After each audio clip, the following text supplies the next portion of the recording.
Bringing it back home, let's get to the Cameron County judges race. Incumbent Eddie Trevino Jr. up against former Cameron County judge Carlos Cascos. And here is where the outcome of that race stands at this point. The current sitting judge, Eddie Trevino Jr., with 52% of the vote. His challenger, Carlos Cascos, with just 48%. Let's get over to Stephanie Rosales. She is live in Brownsville. And Stephanie, we understand you were at the Trevino camp. What is the mood out there? Good evening. Well, lots of excitement, support, and full of emotion here at this location for Cameron County Judge Eddie Trevino Jr. And he's joining us here live right now. And earlier today, you actually were sent a congrats from your opponent, Carlos Cascos. Tell us about what that moment was like for you. Well, we were just getting the early results from today, from Election Day. So obviously the numbers were getting better as the day was going. So he felt that the numbers were going to indicate that a victory for us. So I appreciated the fact that he sent that text congratulating me, and that way we could all relax. And thankfully the numbers have continued to get better as the results have been coming in.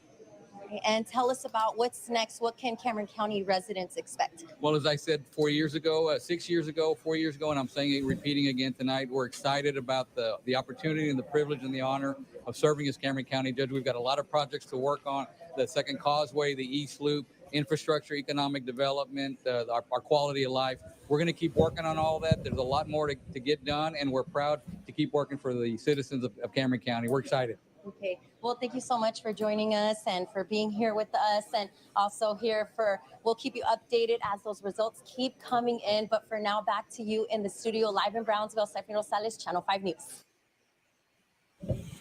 Election day results and season 2 of Good Morning Brownsville is a wrap. It is Wednesday, November the 8th, 7:23 a.m. My name is Frankie Olivo, and this is Good Morning Brownsville. Now, yesterday was a busy day for just about us all. We did get word of our local results, yesterday being election day. To us nerds, it is like the Super Bowl. This is the day in which all our political work, aspirations, goals come to fruition. This is a day that changes the lives of a lot of people, not just the candidates, their families, but most importantly, the constituents in which they will represent. It is important for us to recognize the role that we have in electing individuals that are like-minded, that are going to do what's in the best interest of our community. I do apologize, my friend. It was a long night. I didn't sleep until 3:34 in the morning, responding to several text messages from my contrincantes. But again, we live for this day. We were on the TV, on the iPad, with the laptop on, looking just about at every race. And if we examine all the different races, especially at the national level, we still have some question marks. There are some states that are still up for grabs. Georgia, Nevada. I'm not sure if Arizona came back last night. I fell asleep shortly before the results. But on the national level, we don't have any guidance, any continuity moving forward. The number to control obviously is a 50 votes in the Senate and the House. As of right now, the Republicans are leading the race. But again, it is still too early. There are some races. I believe the Herschel Walker race in Georgia will be going into a runoff in December. So we really won't know the full picture, the full dynamics of who will control the House and who will control the Senate moving forward. It is very important to recognize that administrations such as the Obama administration at one point controlled the House and the Senate. And it is very difficult. It's kind of like having the majority. If you have the majority in the House and the Senate, you're more than likely to pass legislation. for your administration. And the interesting part that we all heard and we all expected was a red wave, that a red wave would come at the national level, at the state and local level. We did not see that. We did not see that here locally. Governor Abbott was declared the winner over Beto O'Rourke. He did, when he was announced, he did have over 1 million votes over Beto O'Rourke. Texas continues to be a red state. Other big races were the Attorney General, where our very own Rochelle Garza went up against the incumbent, Ken Paxton. Again, being a predominantly red Republican state, Texas came out and voted for the governor and for the Attorney General. Another race that had me up all night messaging my friends was Morgan Lamantia and Adam Hinojosa. This was for the District 27 senator position that was previously held by Eddie Lucio, the father. What was interesting about this race was it was neck and neck. At one time, I did see Adam Hinojosa in the lead, but ultimately, the last thing that I heard right before I fell asleep, and I didn't keep up with the numbers. Again, it is hard to keep up with all these numbers. Again, I live for this. This is my Super Bowl. But the last that we got was that Morgan Lamantia did defeat Adam Hinojosa. And in the race in which we were actively involved in is District 34. Many anticipated and many talked about a red wave. Mayra Flores herself said a red wave is going to come in Cameron County, in South Texas, in District 34. Out of the 3 races that Republicans ran, only one was successful. Well, 2 were successful if you take a look at Congress and Rep. One being Monica de la Cruz out of the Hidalgo County, District 15, where Vicente Gonzalez previously jumped from, and also a local representative. What this election taught us was nothing that we didn't know about. District 34 was a brand new district, a redistrict, and leading up to this race, it was known that this was a Democrat race, and we can go back to the Dan Sanchez race previously and examine it. That was a different district. This district in which Mayra Flores and Vicente Gonzalez ran, well, it was an uphill battle for the Democrats. Why? Because this area was predominantly blue, and when Joe Biden won, he won by a swing of 3 votes. Now, in this new district of District 34, in which Mayra Flores ran against Vicente Gonzalez, it was predominantly blue, and it was pro-Biden. And it was plus 12 compared to the other races. This was a race that Vicente Gonzalez should have won, and he did. The interesting part was how we anticipated the Republicans to come out in full force. I had a friend reach out to me late last night and said, hey, but it wasn't the presidential election. Maybe that's the reason why. Whatever the case may be, people didn't come out and vote. Did Mayra Flores have a chance? I believe so. But it's interesting to note that this is a blue district. Mayra Flores did lose by 8,000 to 9,000 votes in a predominantly blue state. Our local representative moving forward, and the first female Republican to serve as our local representative will be Janie Lopez out of San Benito. She defeated Luis Villarreal. Luis Villarreal was a former staff member of the Lucios. And we talked about in great lengths of how individuals, originally thought that South Texas was going to turn red. And we heard about this red wave. And my friends yesterday kept blowing up my phone and said, what happened? The red wave never came. It happens. Midterm elections are very different from presidential elections. No excuses. It just didn't happen. What we saw from this, and my friends were quick to throw out the jabs and let me know, hey, you took an L. We supported individuals in 6 different races. Out of those 6 different races, we were successful in 2. We take great pride in advising our community in, first and foremost, what is going on in the city of Brownsville, in Cameron County, information that is important to our everyday lives.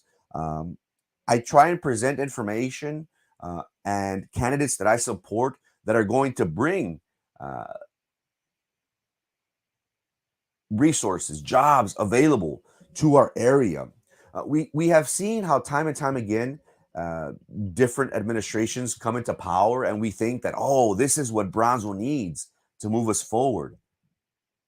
Filemon Vela was an individual from Brownsville who served 2 terms, and many thought this is the guy that is going to turn things around. This is the individual in Washington that is going to really help out our local area. And what have we seen from the local Democrats here in our local area? We are still one of the least educated in all the nation. We are one of the poorest areas in all the nation. The idea of doing the exact same thing and getting the same result and getting different results, that's the definition of insanity. What do we expect? Now, I'm a big competitor. For all that know me, know I'm the biggest sore loser out there. I know how to win gracefully, and I know how to take it in the chin. That sounded bad. Nonetheless, what do we expect from Vicente Gonzalez? Do we expect him to do something different than what Filemon Vela brought us? What did Filemon Vela bring us? Not much. Filemon Vela was from Brownsville. Do we expect an outsider from McAllen, Hidalgo County area to change that? Now, to the victors goes the spoils. That is how it goes, unfortunately. Do we anticipate District 34 having an abundance of resources, having an abundance of jobs, where our future generations are going to be able to thrive? Or are we going to see more of the same thing, where only a few, and those far in between, reap the benefits from District 34? That is something that we have to watch moving forward. Now, the interesting race, the race that we all thought was going to be a slam dunk. And again, politics is very, very brutal, and nothing in politics is guaranteed, as we all know. Once we got word of what was happening at PUB, many individuals said there's no way that Eddie Trevino, being a county judge and having his name all over this audit report, was going to have a chance in seeking re-election. Many stated that, you know what, this should be a landslide victory. Do we lose hope in these types of races? And we saw yesterday that how Cameron County re-elected all the incumbents. And my question to the community is, what do we expect from this? Do we expect more of the same? Eddie Trevino, do we expect more of the same? We opened up today's show with, whenever they asked him, you know, what should we expect from Cameron County? And he started listing different projects. And I started thinking, oh, crap. This is where all the, so van a jambar feria from here, XYZ, ABC. There's more projects to steal from. That's what came to my mindset. And the other thing that scared me was, well, what about that arena that they try to push down our throats, not once, but twice? Do we anticipate for the Cameron County Commissioners Court, who were 3 for 3 yesterday in their elections, to come back with the idea of the arena for the county? It's not far-fetched. Again, there's a lot of money to be involved. And one post that got my attention, and it resonates a lot. We see what is going on at Cameron County. We are at a deficit of $5 to $6 million. They try to shove an arena down our throats, not once but twice, which many CPAs, economists say that this arena is going to put Cameron County in the hole a lot more than 5 or 6 million. But we ask this question, is it far-fetched to think that Brownsville and Cameron County is starting to feel a lot like Hidalgo County? The more that you tell them about corruption, the more people vote for them. Now, we do anticipate moving forward that the Cameron County Commissioners Court, they should know that all eyes will be on them. What will they do? Will they give themselves raises during another pandemic? Will they support hiring freezes, defunding of the police, which will affect the community and our livelihood and our safety moving forward? What do we expect from the county? They say the more things change, the more they stay the same. Did we see a change? Are we going to see the very same thing moving forward from these elected officials? It seems that way. One would think that the PUB fiasco and having all these players involved would lead the public to be more active, encourage other people to go vote. But we saw the total opposite.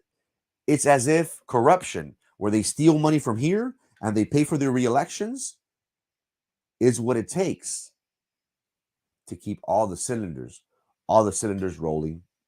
In the BISD races, we were proud to see 2 out of the 3 seats change. In place 1, we did have a Carlos Elizondo who took 47% of the vote against former board members Drew Brown and Philip Cowan. In place 2, Denise Garza did take 58% of the vote to Victor Caballero's 42%. Frank Ortiz took 58% of the vote, with Prissy Roca Tipton taking 42%. Now, again, I'm the biggest sore loser out there. I'm very competitive. I take great pride in doing research, in asking those questions and preparing myself, in vetting candidates that I think would be a great choice for Brownsville. One thing that bothers me with this, and let me make sure that the picture's on the screen. One thing that bothers me about this is the numbers. Look at place 2 and place 4, 58%, 42%, 58%, 42%. And as we all know, we were supporting CEO, Caballero, Elizondo, and Ortiz. It doesn't make sense for me how Victor Caballero received 42% of the vote, while Carlos Elizondo and Frank Ortiz received the majority. Now, again, I'm not a conspiracy theorist. No, yeah, I really am. But it doesn't make sense. You mean to tell me that the community voted Elizondo Ortiz, but not Caballero? It was a package deal. How can over 10,000 voters say yes to Elizondo, yes to Ortiz, but not to Caballero? Are we seeing the St. Joe population come out in support of Denise Garza? Is the old regime of the sheriff's office, did they have something to do with this?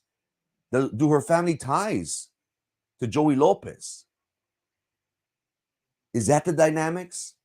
Is this the political machine? Those numbers, to me, just don't make sense. Again, but how do you prove it? How do you prove that 10,000 people voted for Denise, or over 10,000 people voted for Denise, voted for Carlos Elizondo, and voted for Frank Ortiz? It just doesn't make sense. Now, I take great pride, once again, I take great pride in vouching for candidates that will do good for our community. And one story that I am very fond of is that of Mr. Elizondo. I did speak to him yesterday briefly, and I did state my sentiment towards him and towards family. This is Mr. Elizondo's 5th election. And the first race he ran for BISD, he was victorious. The second race for BISD, he lost. The third race for BISD, he lost. He tried his hands at the city of Brownsville, he lost. And on the fifth race, he won. People always ask me, I ran 2 years ago, and they always ask me, you lost. You came in third. Are you going to run again? I said, hell yeah. It's a bug. It's something that that's very addicting.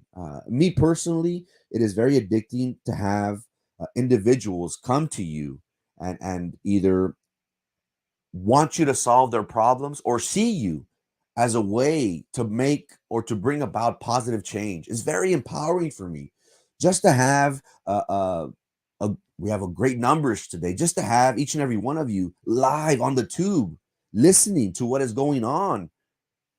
It means the world. What I told Carlos Elizondo was his story was one of being resilient. When people, Ted, said, you know what, you're washed up, you're not going to win an election, your family's been through a lot, he kept pushing and plugging and being resilient. And what do we see? We saw him. We saw him win, and he won big. It is a story for us never to give up on our quest to serve our community. At the end of the day, Carlos Elizondo has always and will continue to always be strong.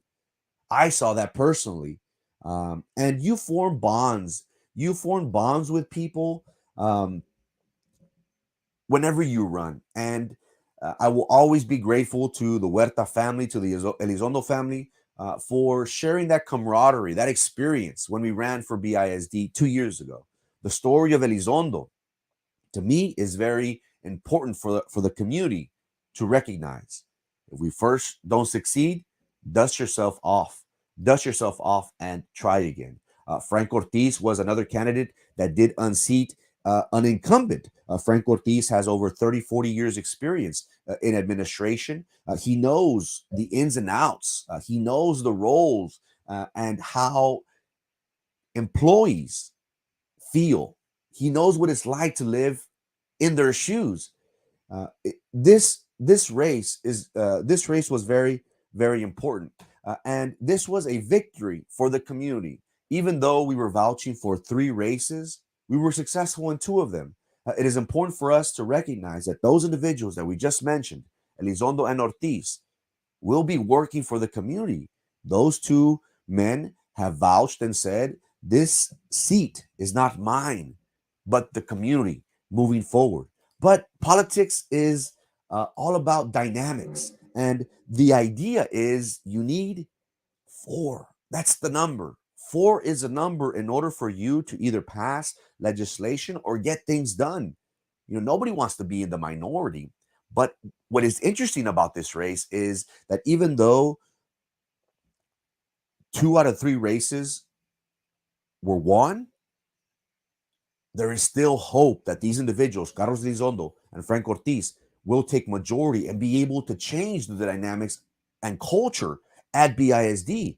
And the interesting thing is that, again, politics, it's always a game of dynamics. And the crazy thing is that with politics, ladies and gentlemen, one day you're down, the next day you're up. We should pay close attention as to the role that these 2 female board members, these 2 ladies, have moving forward. I encourage them to join the alliance of Carlos Elizondo and Frank Ortiz to board member Minerva Peña. It saddened me, and I hope you're watching, ma'am. It saddened me the way you were treated by our superintendent, putting all political views aside. We respect individuals that are elected by our community because they are entrusted with the great responsibility of doing what's right. It's like a jury trial. We may not agree with a jury trial, but we best stand respect the results. Same thing with Minerva Peña. Minerva Peña has been disrespected by the superintendent. She has been censored by this current board. Now, there is some legalities to that, which as of right now, in my opinion, are still being appealed. But the interesting thing, Miss Minerva Peña, is that you have a chance, ma'am, to join a group that is going to be part of the majority and that is going to bring about effective change. These 2 ladies on my screen right here are part of the minority.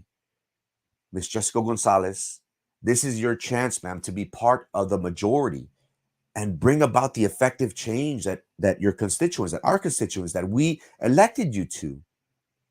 Joining Elizondo and Ortiz will be able to simplify and bring about the change that you promised to your constituents.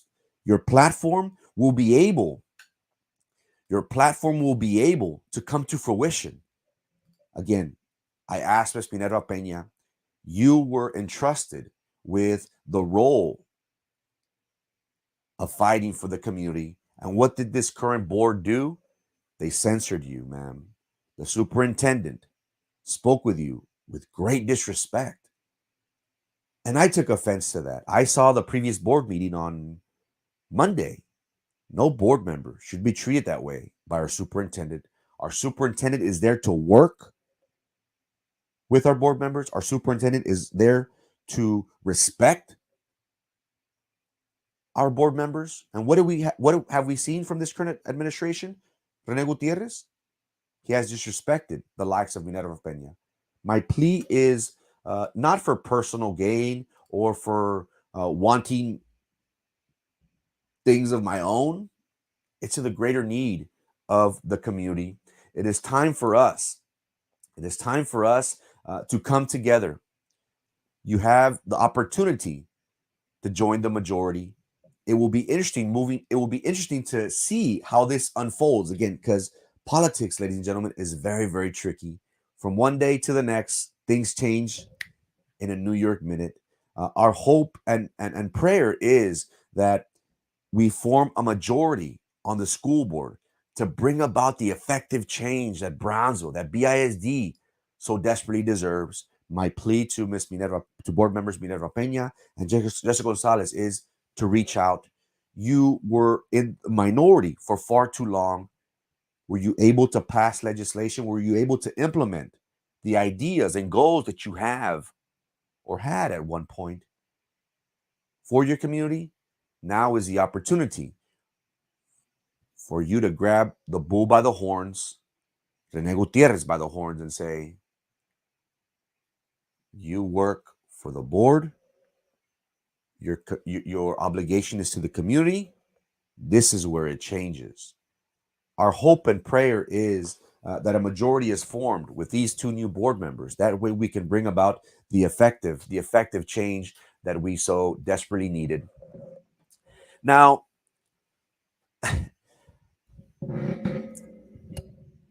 I had a talent show. I'm gonna let you in on something. Many people ask me, why do you come on here? Many people are shocked to learn that I don't have an English major. Yes, I talk pocho. Many people are surprised to know that I didn't go to school for communications. And they always ask me, why do you do this? Why do you get up at 7 a.m? Why are you on the tube? This wasn't planned. This isn't something that I woke up from one day to the next and said, you know what? I'm going to do this. It kind of just morphed into it. During the COVID-19 pandemic, there was 2 or 3 weeks where we were hunkered down. We couldn't do just about anything. And what did we do? We went on the tube and we saw the great need for us to report things that are affecting the everyday lives of the citizens of Brownsville. We have been dissatisfied with the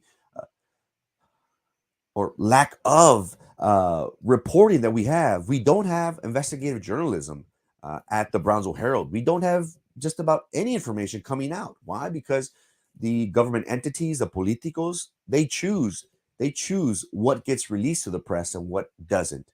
To me, it is a great honor that I find a great audience today and a great audience every day on Monday, Wednesday, Friday. They say that the greatest thing or the most valuable thing that we have in life is our time.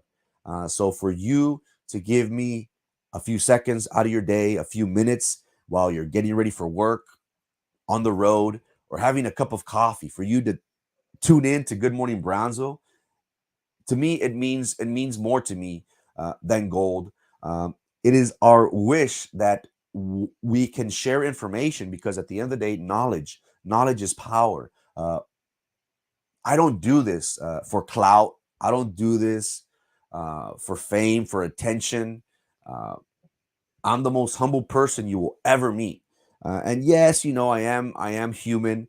My head does get in the clouds sometimes, but I do have great individuals, a great support system that I always bring me back down.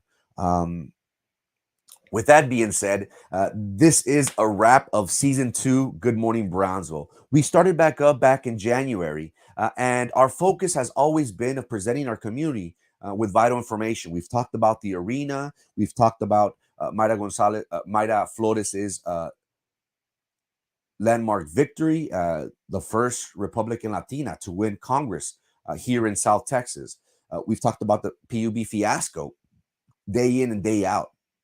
But all good things must come to an end. Um, I usually don't share much personal things. Whenever I'm with someone, I try not to post pictures of them because I know what comes about. Um, we that come before you have a great responsibility, in my opinion, to present information that is going to be beneficial. But at the same time, we do feel the consequences, repercussions of questioning politicos and questioning their mishaps and misdealings. I never share anything personal. I always try to keep my family as much as possible out of this limelight, if you would call it. But I need a break. I've been at it since April. I'm going on 6-7 months. This segment, this show, it takes me 4 hours. It takes me 4 to 5 hours each night to prepare for a 30-minute show. I don't have a life. It consumes me. It really does. Um, I need time to have somewhat of a normal life. This is not a goodbye, but I'll catch you later. I'm going to take a little vacation. I'm going to do things that I've been wanting to do. And it's not like I have a life. I don't want to think that I'm Mr. Popular here and there. And I go to all these social gatherings and things like that. But I want to do, I don't know, some of the normal stuff. I want to be able to wake up past 7 a.m. What I'm going at is that um, I want to be able to do things, other things. I am going to still be on on the tube. I will be doing things different, and my mindset is that I want to keep it fresh for y'all because at the end of the day, it's like a relationship. Whenever you do the same things, after a while, you get redundant, and your partner starts saying, "You know what? I don't like you anymore. You don't have that spice that you once had.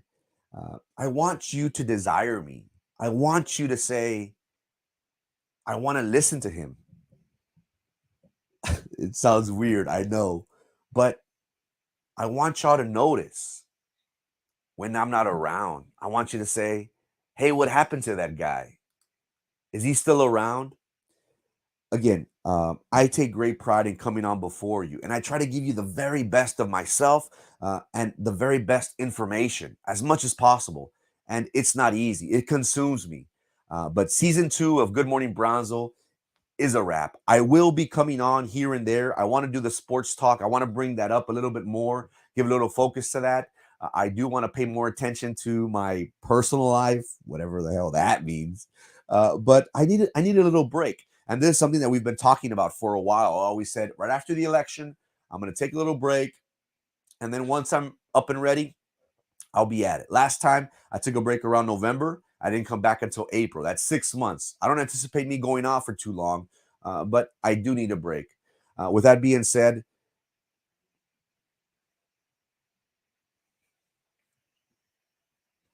thank you.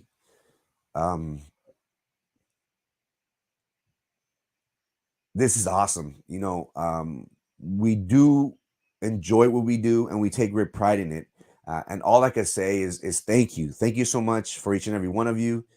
You guys have seen a lot from me. I've cried on the tube when we talked about mental health, and I had a breakdown and I couldn't fight it. Many things that we have gone through together. I just need some time to regroup and recharge my batteries. Thank you so much for your time and your attention that you continue to give me. Um, and my family. It is very, very heartfelt and very encouraging. Again, what we do is not easy. I asked my friends to send me stars, and my friends say, "Hey, bro, van a pensar que soy pobre.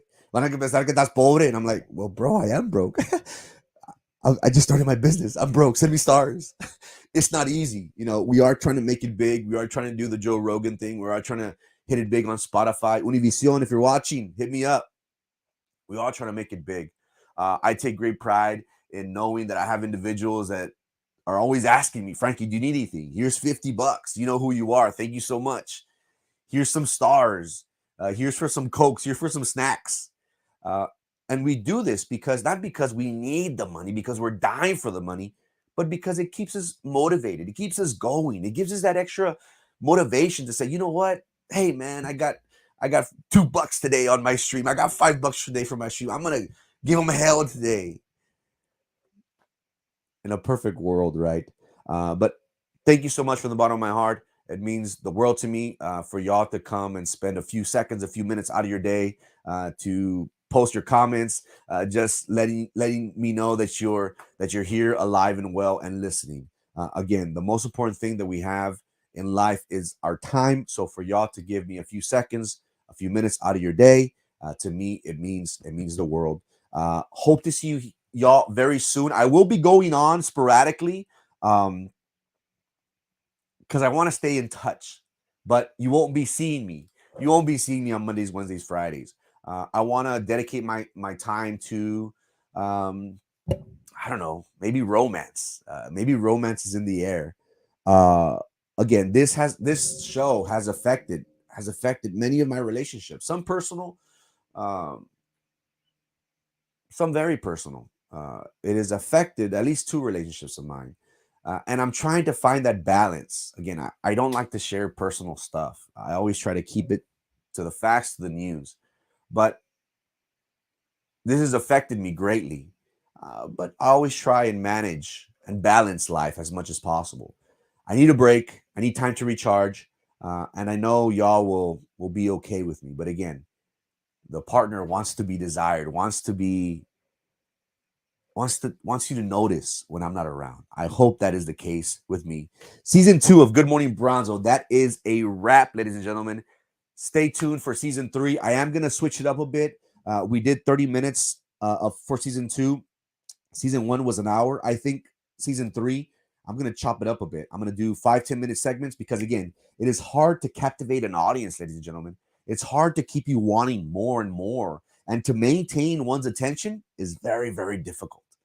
I'm going to try my best to change things up. I hope to be in a different studio. I hope to be in a bigger place and have like 4 cameras and have like couches and desks and stuff. I want to switch it up. I want to be different.